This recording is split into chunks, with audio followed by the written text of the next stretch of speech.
నేను కూడా రైతు కుటుంబంలో పుట్టి పెరిగిన వాడిని.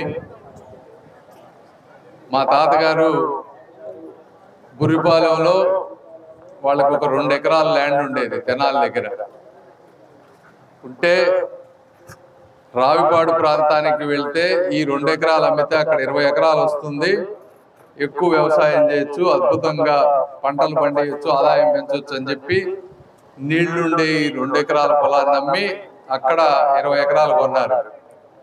అక్కడికి పోతే నీళ్లు ఉండవు, పంటలు పండేవి కాదు, అంతా అప్పులమయం. సో అప్పటి నుంచి కూడా రైతు సమస్యలు ఎలా ఉంటాయనేది తెలుసుకునేటువంటి వ్యక్తులం. మరి ఈ రోజు కూడా పంటలు పండిస్తే రైతుల చేతిలో నుంచి దళారుల చేతిలోకి ఈ రేట్లన్నీ కూడా వెళ్ళిపోయినాయి.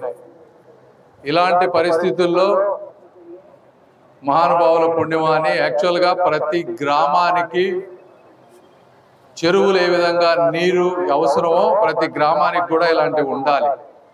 ఉన్నప్పుడు మీ చేతుల్లో మీకు ఉంటుంది, మీకు అవకాశం వచ్చినప్పుడు మీరు అమ్ముకోగలుగుతారు.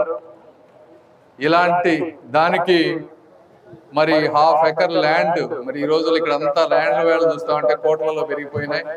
అలాంటి 1/2 ఎకర్ ల్యాండ్, ఆయన పాపం పెద్ద ఆస్తిపరులు కూడా కాదు, అయినప్పటికీ కూడా దేవుడి దయ వల్ల వాళ్ళ పిల్లలు అమెరికాలో చక్కగా డాక్టర్లుగా ఉన్నారు.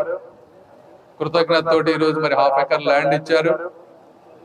ఇచ్చినప్పుడు తర్వాత ఇలా అందరినీ కోఆర్డినేట్ చేసుకొని లోన్లు తీసుకొచ్చి చక్కగా దీన్ని బిల్డ్ చేయడానికి ఒక లీడర్షిప్ తీసుకున్నటువంటి సర్పంచ్ సంఘ అధ్యక్షులు శ్రీనివాస్ గారికి కూడా మీరు అందరూ కూడా ఒకసారి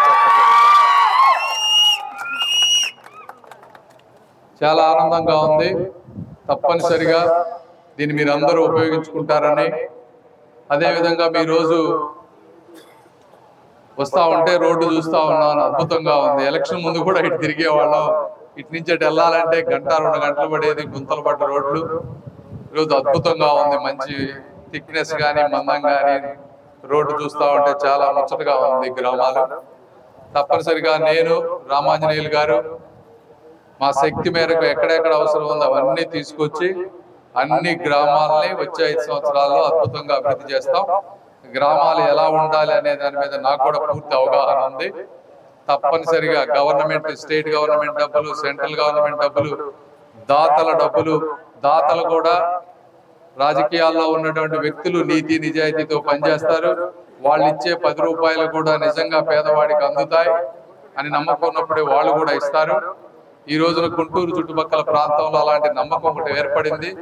అందరూ వచ్చి ఇవ్వడానికి సిద్ధమవుతా ఉన్నారు. అవన్నీ కూడా తీసుకొచ్చి అన్ని గ్రామాలని మ్యాక్సిమం మా శక్తి మేరకు సస్యశ్యామలంగా చేస్తామని మనస్ఫూర్తిగా తెలుపుకుంటూ మీ అందరికీ మరొకసారి నా హృదయపూర్వక ధన్యవాదాలు తెలుపుకుంటూ సెలవు తీసుకుంటాను. Thank you.